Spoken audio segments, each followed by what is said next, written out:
October 1961, the month and year I was born, through January 2001, lived, learned the LDS ways, the culture, doctrine, 40 years of my life.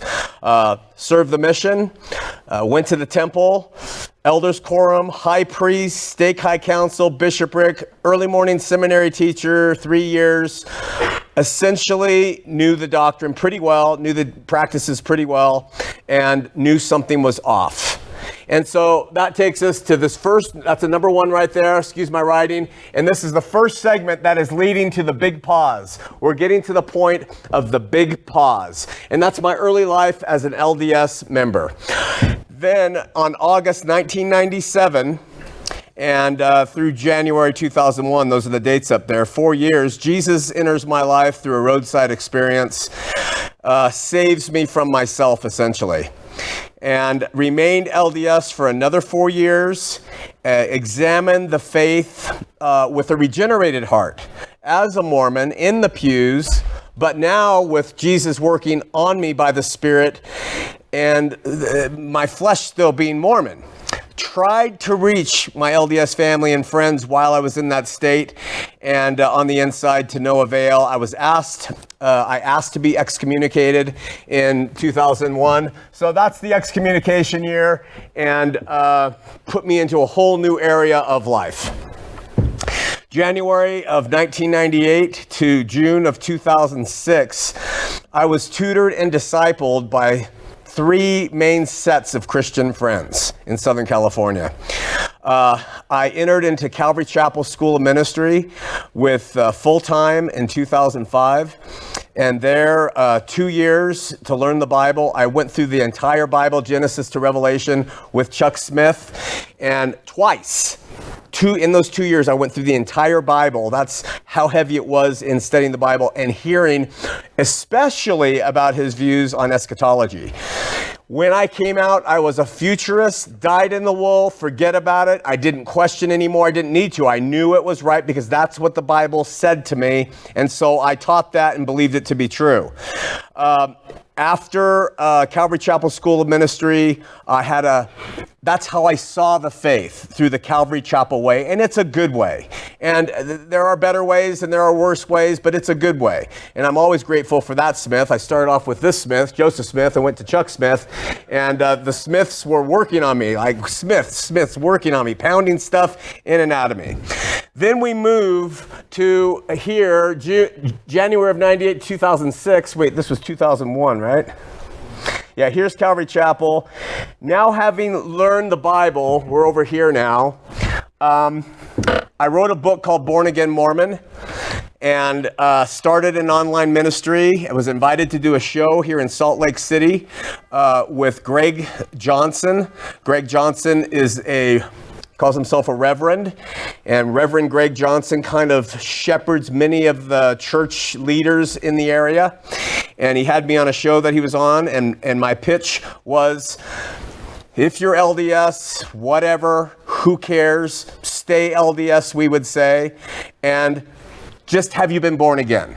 Have you come to know who Jesus is through spiritual regeneration? There was a huge response to that, and the owner-manager of the station said, do you want to do your own show? And that takes us to March of 2006. First live show, weekly calling out the LDS institution, more than just the people, mostly the institution, for its deceptions and for putting people in religious bondage. I believed I had a call on my life all the way back here to when Jesus reached me in 97. I believed I had a call on my life to reach the LDS and to help free them from the bondage of religion. Anybody who knows anything about Mormonism or has ever been LDS knows that it is a prison. And so when I came to Utah every week to do the show, it was to liberate people from that prison called Mormonism. And if you go back and you listen, and Wendy does this because she dices up the shows, she says, you haven't changed. I haven't changed. People say you've changed so much. She said, I haven't changed. It's always been, have you been born again? Do you know Jesus? Who cares what church you go to? That was my message then. 22,000 minutes, on-air minutes, with half of them of my responding to live questions from people, often trying to trap, often antagonistic. Very successful show. It was worldwide because of the timing with the internet, and tens of thousands reached, and hundreds of thousands have seen the show, if not more, and it was a blessing. It was great. Let's drop down to here, December of 2012. So I've been going at it since March of 2006 through December of 2012, the last box, December of 2012. I was burned out. I felt like I have talked about everything that has to do with Mormonism. How many times can I talk about the way the Book of Mormon was created and all this stuff? And I was essentially burning out. And I just had it on my heart to take a break. So we just announced to people on TV, and we announced to people at the Bible study up at the university, take a month off. So December of 2012, we took a month off, and my wife and I, we decided to go to the 10 largest Christian churches in the Salt Lake, Ogden area. We didn't get up into Logan. We didn't get down past the point of the mountain. We just were kind of in that area. And we started to visit, and I took a notepad with me. Now remember, I'd come from Calvary Chapel, but while I was in school of ministry, all I did was essentially learn about the Bible through Chuck Smith's eyes and other people who were Calvary Chapel, but my engagement with the church community in there was very limited to just service in the front office while their church meetings were going on. I've heard the preaching, but I was never involved in church and how it was done. So I really went from being a Mormon to being taught how to be a Christian through the Bible, but never experiencing practice, never really experiencing too much worship and music and culture. I just didn't know it. And so 2012, we decide to go, and what I witnessed pissed me off. It just pissed me off. Because we have been reaching for 7 years people and telling them we didn't have a follow-up. I just trusted, hey, listen, just find a good Bible teaching church. Just go out, and some you won't like and some you will. All that stuff doesn't matter, but just find one that teaches the Bible and go. So I go, and I'm expecting these churches are going to be teaching the Bible. We did not find that. 1 out of the 10, the guy actually taught through a section of Matthew, and it was the section, actually it was of Luke, of Christ's birth, because it was Christmas time. And that was what he did, is he used that, and it was good. But every other one of them, let me tell you something, it was a freaking show. And besides being a show where 2/3 of the time was spent on agenda items, money gathering, and worship, 2/3 of it, when the pastor actually finally got up to teach or speak, it was all anecdotal stories about his recent ski trip with his little son and what he did here, and everyone laughing. And I'm like, you're sick freaks. This is disgusting. We are here to get people to come to the Lord. We pull them out of Mormonism, and they stumble into your freaking churches where you've got donation boxes everywhere. You're preaching tithing. You're doing fog shows for your worship, and you're not even teaching the Word of God to them. You effers. It pissed me off. This was not right. So, obviously impassioned, January 1st, opening up on the show Heart of the Matter, I say, listen, I'm really an idiot. I'm not a strategist. I don't care about strategy. Planning, I don't care. I just believe to go about what is honestly within you. I honestly experienced horrors in December, so January 1 to our audience, why, they would understand. Well, let me tell you what I saw. One show. Greg Johnson, the Reverend, gets all the pastors he can muster to call in and get me off that station as soon as possible. 7 years I'm ripping on Mormons, 7 full years, and they can't get me off the air. And 1 week of saying I'm going after the Christian churches with the same gusto and the same passion that I did Mormonism, 5 days later, Greg Johnson gets me kicked off that air. Now, he sent an email out that someone secretly sent to me. I haven't revealed any of this. It said, I'm happy to report that Shawn McCraney will never be on TV again in Utah. End quote. One show, not liking it. Why would Reverend Johnson do that?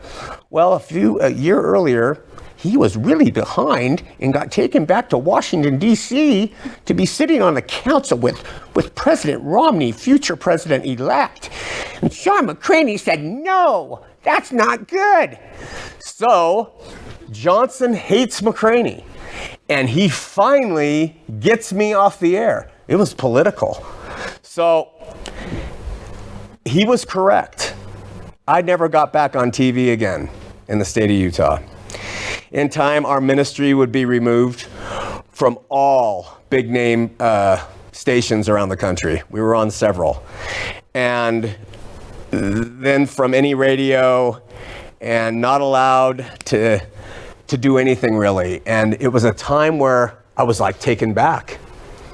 This time I believed was in the control of these pastors and the politicking and the Reverend Johnson and the Terry Longs and the other ones who are all in such power and control of Christianity in the state. I believed that they were the ones in charge, but no, it wasn't them at all. It was this other guy named God. What he did was he said, McCraney, you got ticked off, and what you saw and what you were going to do is go after those problems without ammunition. You're just going to go and just rail against concerts and rail against ad hominem stories and rail against not teaching and just and just do that on. No, I don't think so. Pause button. He hit the pause button. Johnson thought he was doing something evil toward me when actually he did something good. And so, stunned by the reaction of everything around us, try to step in my shoes, we're in a desert. Everything is gone. And the first nail in my modern Christian coffin were the local leaders killing my reputation. And they did. Dead. I contributed to it. Because, stupid me, no strategy, I don't understand the Trinity the way you're teaching it. I'm just going to say it. I still will say that. Oh, no. Then they had more ammunition to kill the one who speaks out against their institution. And they did. So we built a church studio, and Mary and I subsidized the ministry for years and got the equipment. She paid for it from money her parents left her. And we sought God fervently. And